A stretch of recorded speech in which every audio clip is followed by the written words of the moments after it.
Doctor صداقت صاحب، مجھے وہ واقعہ یاد آتا ہے کہ آپ صلی اللہ علیہ وسلم کو بچپنا ہے اور سیدنا ابو طالب ان کو اپنے کندھوں پہ بٹھاتے ہیں اور کوئی باغ ایسا نہیں، کوئی گلشن ایسا نہیں، کوئی بازار ایسا نہیں، حرم سین حرم ہو، گلیاں ہو، بازار ہو، ہر جگہ ان کو سیر کراتے ہیں حضور صلی اللہ علیہ وسلم۔ یہ محبت ہے، بہت خوبصورت جی۔ پہلے تو آپ کا شکریہ اور سلام عقیدت پیش کرتا ہوں کہ آج آپ نے دین فطرت کی فطرت سے آغاز کیا ہے، بہت شکریہ۔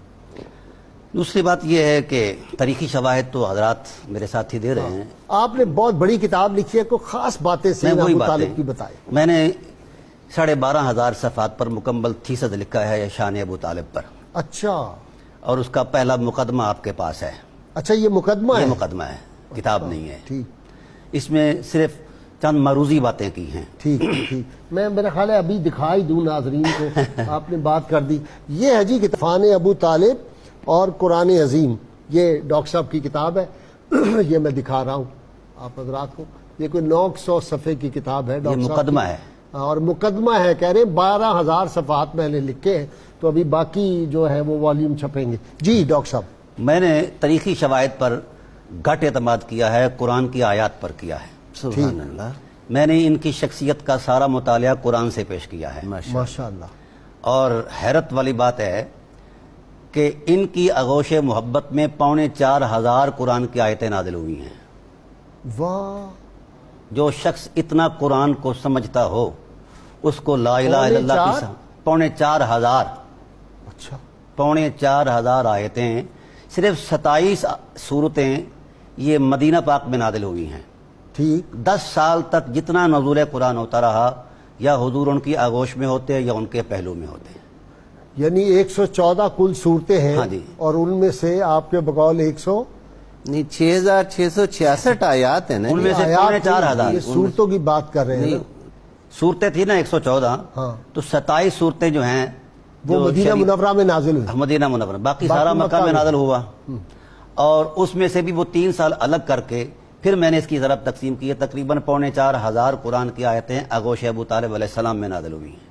واہ واہ واہ واہ، اور قرآن سے ان کا ربط ایسا ہے کہ جو کچھ انہوں نے کہا قرآن اس کی تائید میں اترا، ماشاءاللہ۔ اور جو کچھ کہا اس کی تائید قرآن حکیم نے کی۔ میں نے 100 سے زائد موافقات قرآن حضرت ابو طالب علیہ السلام کے ساتھ تلاش کی ہیں۔ آپ نے ان واقعات کی طرف اشارہ فرمایا کہ گلیوں میں اٹھا کر پھرتے تھے۔ پہلا یوم ولادت ہے، پہلا دن ہے۔ سب سے پہلے جناب عبد المطلب علیہ السلام حرم نبوت میں حاضر ہوئے تو حضور کو اٹھا کر چوما اور یہ کہا کہ الحمدللہ الذی آتانی الغلام قد صاد فی الماد فی الغلمان، اللہ تیری حمد ہے، تو نے ایسی عظیم ذات ہمیں عطا فرمائی، یہ پنگوڑے میں تاجدار لگتا ہے۔ واہ واہ واہ واہ، قریب میں سبحان اللہ، قریب میں حضرت ابو طالب کھڑے تھے۔ کہنے لگے ابا جی تضمیناً کچھ کہوں؟ فرمایا کہو۔ کہا فمن مسلہ ایو معمل اذا قاسہ الحکام عند التفاضل، آپ تو ان کو پنگوڑے میں تاجدار دیکھتے ہیں، میں نے دیکھا ہے، میری نگاہ بصیرت دیکھ رہی ہے کہ قیامت تک آنے والے تاجدار، سب تاجدار اپنے تاج سجا کر جب آئیں گے تو میرے محبوب کا جب طلوع ہوگا ان تاجداروں میں تو ان کے قدموں میں گر جائیں گا۔ کون ہے اس تاجدار کی مثال؟ فمن مسلہ ایو محمد۔ سبحان اللہ۔ اور پھر حضور کو لیا۔ قبلہ غازی صاحب، فطرت خود بولتی ہے اور اس کا ایک حسن ہے۔ اٹھایا حضور کو اور دائیں رخسار پر بوسہ دیا۔ بوسہ دیتے ہوئے جو لمس نبوت کا فیض اندر داخل ہوا تو جذباتی انداز میں بولے ملک الناس لیس لہ شریک هو الوهاب والمبدئ والمعید ومن تحت السماء له بحق ومن فوق السماء له عبید۔ اس بے مثال بنانے والے کو کوئی لا شریک ہی بنا سکتا ہے۔ واہ واہ واہ واہ واہ، کیا کہنے۔ وہ کمال حسن حضور ہے کہ گمان نقص جہاں نہیں، یہی پھول خار سے دور ہے، یہی شمع ہے کہ پھر پہلی لوری آپ نے دی۔ ایک اور شعر، رخ مصطفیٰ ہے وہ آئینہ، اب ایسا دوسرا آئینہ، نہ ہماری بزم خیال میں نہ دکان آئینہ ساز۔ جی سبحان اللہ۔ پہلی لوری جناب ابو طالب علیہ السلام نے دی اور کہتے کیا ہیں حضور کا بایاں رخسار چوم کر۔ تاریخی شواہد اپنی جگہ پر بحال ہیں، میں نے ان کو کبھی نہیں چھیڑا، میں قرآن کریم کا طالب علم ہوں۔ ماشاءاللہ، سبحان اللہ۔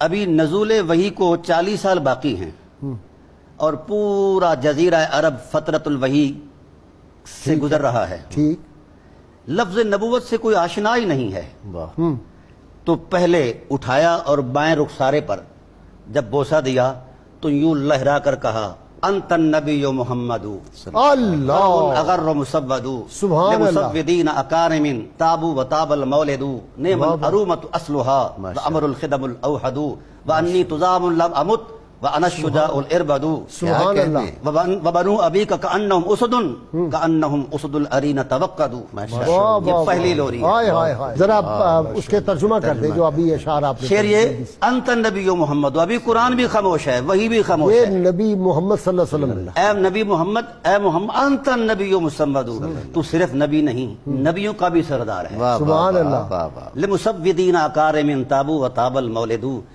تیرے حسن کی وجہ جتنی ہے، ہائے ہائے، تو نے جہاں قدم رکھا ہے اس جگہ کو بھی روشن کر دیا. واہ واہ واہ واہ، نعم العرومۃ وصلها، واہ تو ایسا ہی ہونا چاہیے تھا. تیری اصل اور نسل، تیرے اجداد کریم اتنے بلند ہیں کہ آسمان کے ستارے بھی ان کی بلندی کو نہیں پہنچ سکتے. واہ واہ واہ واہ، اور اگر کوئی مجھ سے حوالہ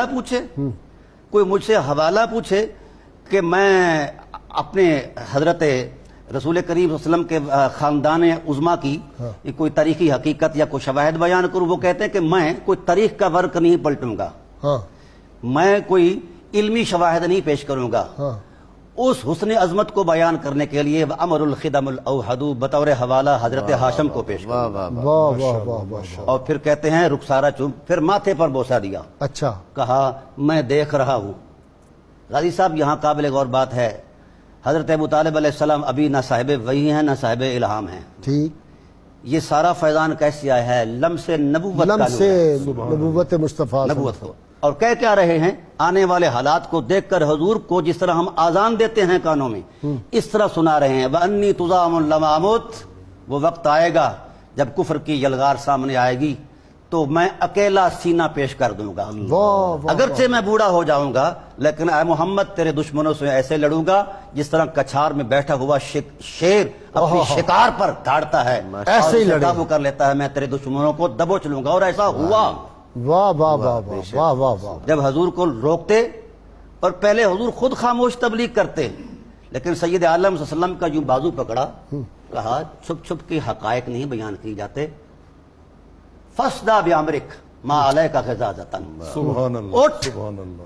حرم بیت اللہ کے اندر کھڑے ہو کے کہو لا الہ الا اللہ واہ واہ واہ، واللہ لا يصل الیک بجمعہم حتی اوسد فی التراب دفینا. جب تک میرے وجود میں سانس ہے کوئی آنکھ تیری طرف نہیں اٹھ سکتی.